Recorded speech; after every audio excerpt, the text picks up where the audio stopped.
Welcome to the Balls Not Court podcast. Cortez Paul is here. Kevin Carter here as well. I'm not trying to say to use what I usually say, but I'm going to go ahead and just keep I'm over going. here. He's over here, but he is here in the building. I'm right here. But he is present. I'm here. But he is here. I'm on his left-hand side. Y'all wouldn't know.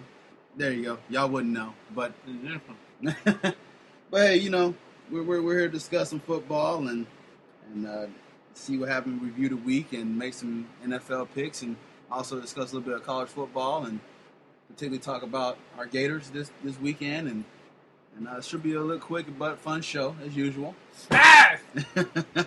Yes. So, besides that, you got your food in. Besides that, you doing all right there, Mr. Carter? Now that I'm eating. Now that you're eating your pasta, so I know I'll hop right into it. I'm gonna eat me a salad after I get done with this. So make me some chicken and Don't salad. Friends with salad. Oh, that famous saying, huh? Don't friends with salad. All right, let's hop into it. We'll just go a few games here. I mean, I want to hop into it. Let's hop into it. Well, I want to hop. Let's. That involves doing something. Let's dove. Let's dove. Let's dove into it. Let's dissect what happened in this week. Dissect? How about that? That involves cutting. Should we discuss football? Yes, let's. There we go. Instead of using my attitude. Angry like that. adjectives. Exactly. Sorry, man. All right. Baltimore, Pittsburgh, 23-20. That was in overtime. That's where Michael Vick came in because Ben Roethlisberger's out with injury. You got New York at Miami. It was 27-14. Jacksonville at the Colts was 16-13 overtime. You got the Giants at Buffalo, 24-10. Carolina at Tampa Bay, 37. Carolina 37. Tampa Bay 23. And you got the Washington Redskins that beat the Philly. That was surprising, 23-20. They beat you up, Philly? Beat the Philly. Beat the Philly cheesesteak. The Philly. Beat the Philly. They beat the Eagles. Beat the Philly. There you go. That could be taken so many ways. Oh, I know it can. Chicago will get their first win of the season, beating Oakland 22-20. You got Atlanta that blew out Houston 48-21. Cincinnati is still undefeated, and they won against Kansas City 36-21. Yeah. Cleveland lost to San Diego 30-27. San Francisco lost against Green Bay, which was expected. I'm just kidding. Well, we all knew that, but 17-3. St. Louis beat Arizona 24-22.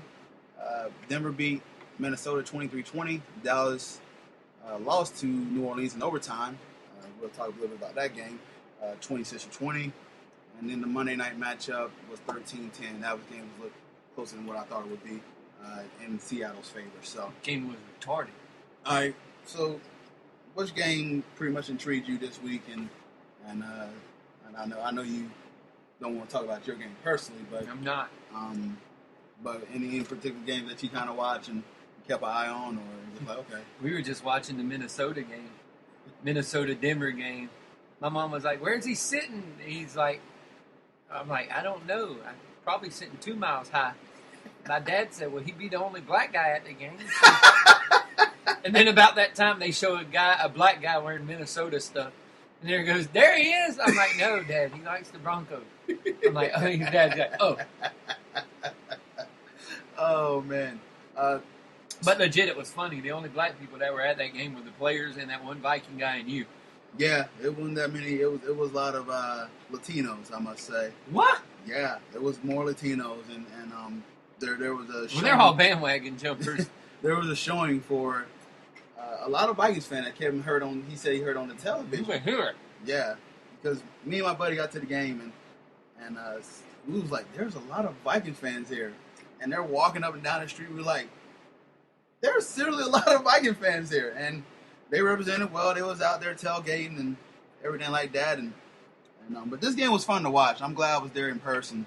A little bit on the nervous side because of the Adrian Peterson breakaway run that tied the ball game. Yeah. And I think my heart stopped a little bit, and that's probably not good. That was just from the altitude. Yeah, a little bit of both. So, I was like, I don't want my heart stopping. That was from walking up the steps. in this altitude and everything Going like 2 that. miles up. But And then once we started driving down the field, and Brandon McManus went ahead and kicked the field goal and got us up, and then I was screaming my lungs out because once they made the sack to go ahead and force the fumble, I just went ballistic. I was like, okay, I can breathe.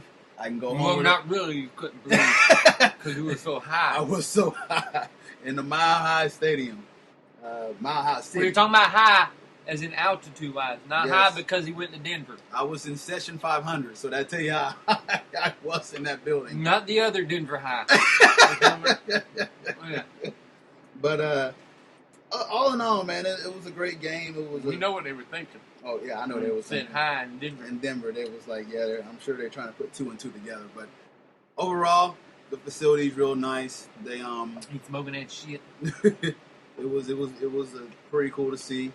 Definitely was on the bucket list, and I want to say yesterday or the day before that we was going to the game is we was taking pictures at the Pepsi Center, and all I did was turn around and just stop and just stare, and I would just have stargazy eyes. Little pee come out. Yeah, a little bit. So it was great being there, man. Like I said, it was a great experience overall. The one thing I did kick myself is that I missed the starting lineup because I was at the bar hanging out a little bit. But that's the one thing I was mad at myself about because we was at the bar and they had 2-for-1s. And like I said, I was sitting 2 miles up, like you said, 2 miles up. So I had to find my seat. And that's the only bad part about it. But I did see it. On How the hell you missed? I know.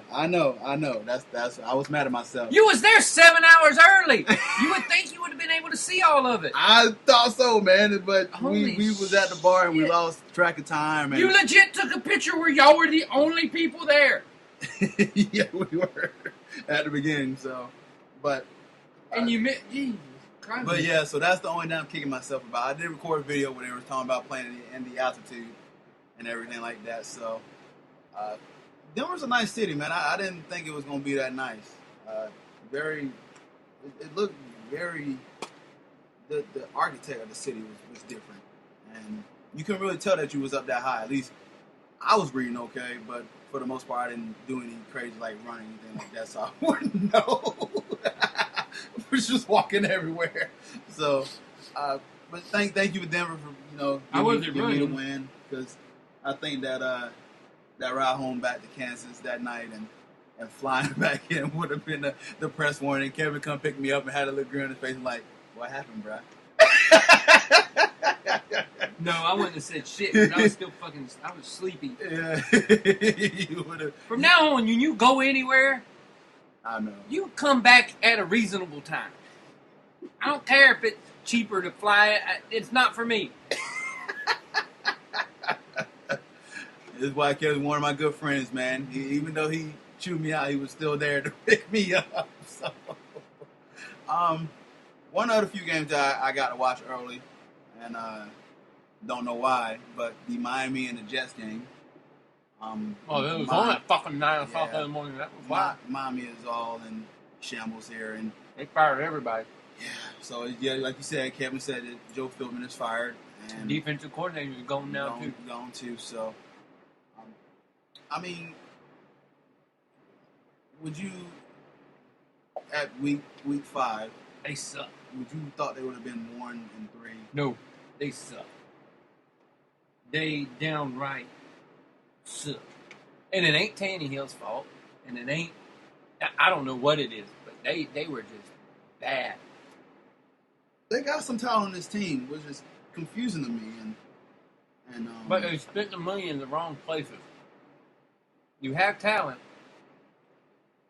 but you overspent for the talent that you have in the wrong places. You threw $100 million at a defensive tackle.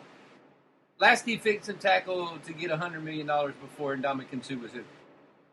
I want to say Albert Hainsworth. There you go. How good did Albert Hainsworth do once he got that $100 million contract? I didn't hear Exactly. I didn't hear about him since. There you go. He's out of the league. If that tells you anything. He was out of the league 3 years after he signed the $100 million contract. Wow. There are certain positions you just don't give that much money to. Running backs now, you really, one or two maybe, you would consider giving that amount of money to. But then you don't even want to give it to them then. Mm-hmm. There's just a certain, even quarterbacks to a certain extent, they're giving out quarterbacks money like it's flipping candy. Oh, yeah. You're giving out these $100 million contracts. Like, here, you want a Pez? We'll click it out of the thing. Here's your $100 million contract. Out of the head of the owner on the little Pez machine. Be like, click, here's your $100 million contract. You're handing out money to the wrong positions. And this is what happens when you hand out money to the wrong positions is crap like this happens. 1-3, and my buddy who I went up there with, he's a Dolphins fan. Sean, I know, one of my good friends is a Dolphin fan, and they just like, and they just say it like, we suck, man, we suck. I'm not sugarcoating it. I'm not going to try to beat around the bush. We just plain out suck. I don't know if it's just they just don't look cohesive. That's the word I want to use for this here. They don't. I thought they looked, and I thought Ryan Tannehill made that jump, and the offense is looking bad, the defense looking bad. They just look bad all around, and I'm just thinking like some of these losses that they have here, they should have won, and that's the thing. You can't say shoulda, coulda in the NFL. You gotta give credit to the teams that beat them. You know, they beat them, and the Dolphins in this pickle now, and they fired their coach after making all these moves, and you would think that this is a team that I know for sure. Me and Kevin both picked to go to the wild card, and I already synopsis. I don't think that's not going to be the case. You have the Colts going to the Super Bowl. Yes, I had the Colts going to the Super Bowl, and so early right now, not looking good at all. With Andrew Luck now, another game. It ain't looking good early, late, or middle of the season. That pick ain't looking good at all. Mine ain't either. No. So. Hey, it's been a weird start to the NFL season. I don't know if we call it weird. It's just, I guess it's parody. That's what happens. It's injury prone. It's a big injury prone start to the season is what it is. There's been more injuries this year than I can remember in a while. Yeah. A lot of ACL tears, too. A lot of them. Somebody else went down this weekend with another ACL tear. I'm like, you could start an all-star team with all the people that are on ACL tear. Yeah. And shoulder surgeries. You can start a team with shoulder injuries, too. All quarterback. Yeah. An all quarterback team. You're right. You're right, Ben man. Roethlisberger, Tony Romo, Andrew Luck. Yeah. Then another team that we're talking about that a lot of people were picking to go to the playoffs and make a run was the Eagles. And that sucked. DeMarco Murray is on a milk carton missing. DeMarco Murray's still running backwards. Jameis Winston has as many rushing yards as DeMarco Murray does. Oh my gosh! Yeah, this. I thought for sure they would have. Jay Cutler has as many rushing yards. Well, I guess it pays to see. Well, you kind of see who. After a few more stops, me and you will have just as many rushing yards. I'm telling you, man. I'm looking at this, and he really missed that Dallas offensive line, don't he? He misses getting the ball and running forward. That's what he misses. He misses just going forward with the football. They've been running him sideways and every other ways and not forward. Not playing to his strengths at all. Nope. And, Sam Bradford, everybody thought, he's going to be decent, and he's nope. Not looking good either. He popped up late in the game. He had the two deep balls, and they were throwing the ball deep, but still, your running game is barely non-existent. Mm-hmm. Riley Cooper was your leading receiver. So, yeah, it's one of those things in Denver where he's not the genius everybody put him out to be. Yeah. This Dallas New Orleans game that went to overtime. You got to catch a little bit of this game here? Nope. Not asleep. Not asleep. I wasn't watching. I wasn't watching Injury Bowl 2000. Injury Bowl, yeah. Dallas is pretty beat up, but C.J. Spiller on the what was it? Little screen pass.